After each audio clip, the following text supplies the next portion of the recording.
Halo teman-teman, apa kabar? Kembali lagi bersama saya Rozik.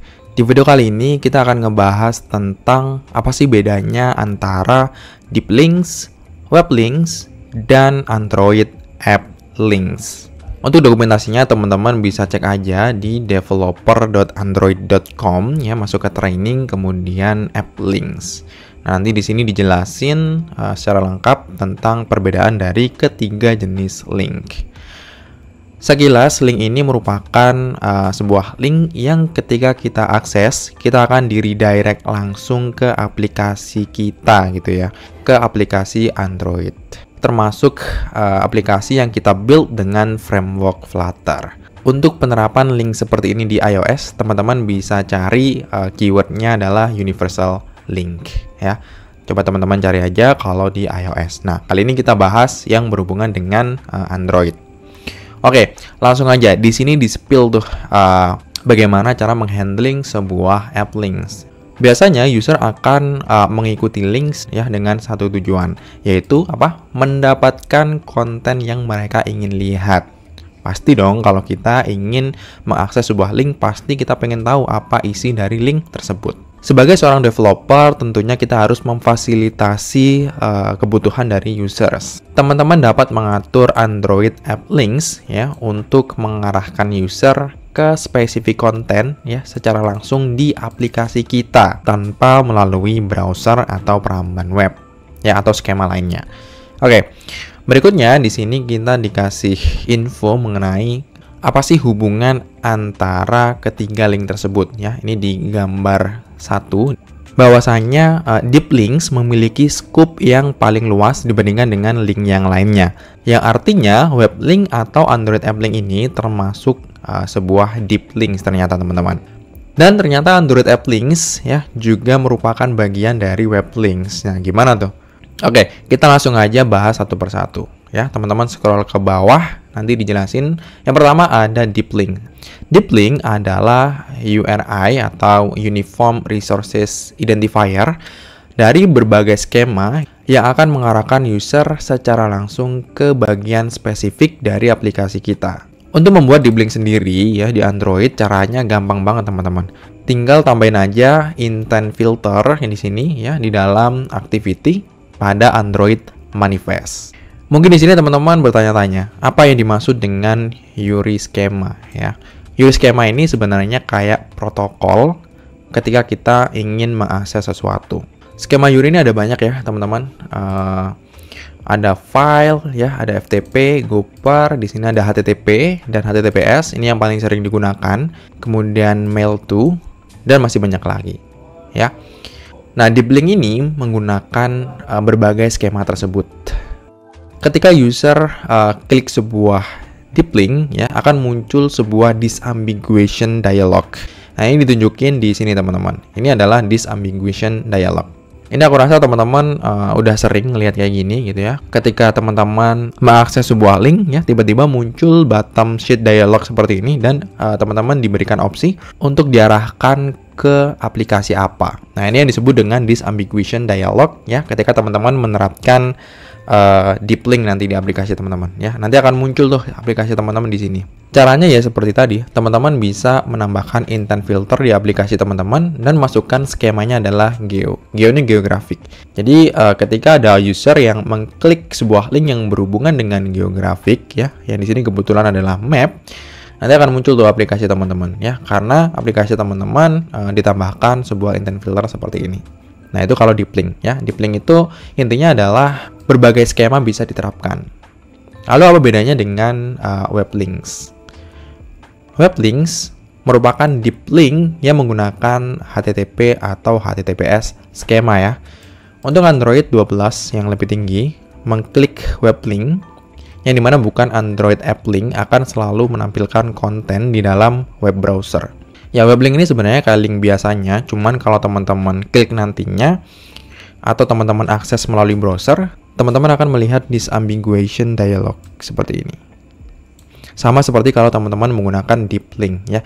Kalau deep link ini bisa dari linknya dari manapun ya, dari skema apapun, nggak harus dari HTTP atau HTTPS ya.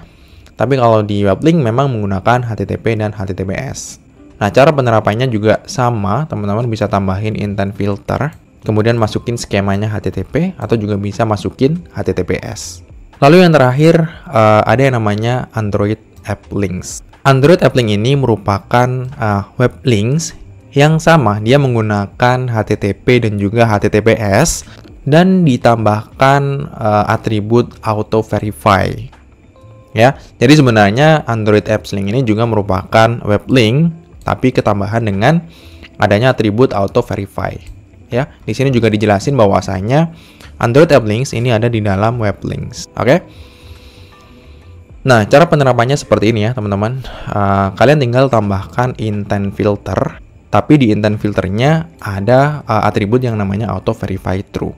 Lah, lalu pertanyaan sekarang adalah apa bedanya dengan web link? Bedanya adalah kalau web link nanti akan muncul sebuah disambiguation seperti ini, teman-teman.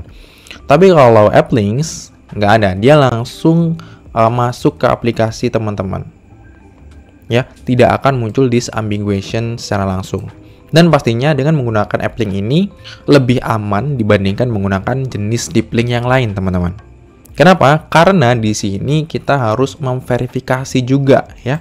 Memverifikasi melalui apa? Memverifikasi apakah domain ini benar-benar milik kita. Jadi ada verifikasi ketika teman-teman ingin menggunakan app links.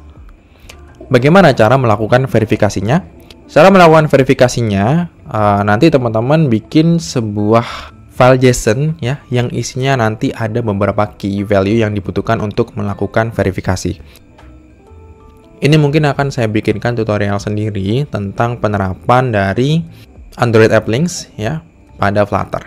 Tapi di video kali ini saya ingin fokuskan untuk pembahasan mengenai perbedaan antara deep links, web link, dan app links. Di sini kita dikasih tahu kenapa kita menggunakan Android App Links ya. Yang pertama adalah secure dan spesifik. Kenapa secure? Ya karena tadi kita diwajibkan melakukan verifikasi terhadap domain yang kita jadikan host. Yang artinya deep link pada aplikasi hanya berfungsi ketika user mengakses domain yang kita verifikasi. Dan juga lebih spesifik, artinya tidak ada disambiguation dialog lagi. Bisa langsung masuk ke aplikasi kita tanpa user bingung menentukan mau buka pakai apa. Ya. Kemudian seamless user experience. Ketika pengguna tidak menginstal aplikasi teman-teman, maka akan diarahkan langsung ke browser seperti biasa. Jadi nanti bentuk deep link-nya itu adalah kayak kita mengakses website pada umumnya ya teman-teman. Di sini kalau ada path-nya itu juga bisa. Nanti path-nya bisa kita tangkap juga di apps kita menggunakan GoRouter kalau di Flutter. Artinya ketika user tidak menginstal aplikasi, maka dia akan diarahkan ke browser, ke website sesuai dengan path yang ditentukan. Oke, kemudian di sini ada Android Instance App Support. Dikatakan bahwa user dapat menjalankan aplikasi Android tanpa menginstalnya, teman-teman ya. Nah, ini sejujurnya saya belum nyoba juga, tapi di sini dibilang bahwa user dapat menjalankan aplikasi Android tanpa perlu menginstalnya gitu ya. Kalian bisa cek aja dokumentasinya ya di ini. Tuh. Ada yang namanya Google Play Instant. Ya, teman-teman baca aja. Berikutnya, kita bisa melibatkan user melalui Google Search ya. Karena app links ini nanti bentuknya seperti path pada biasa, seperti kayak kita mengakses web pada umumnya.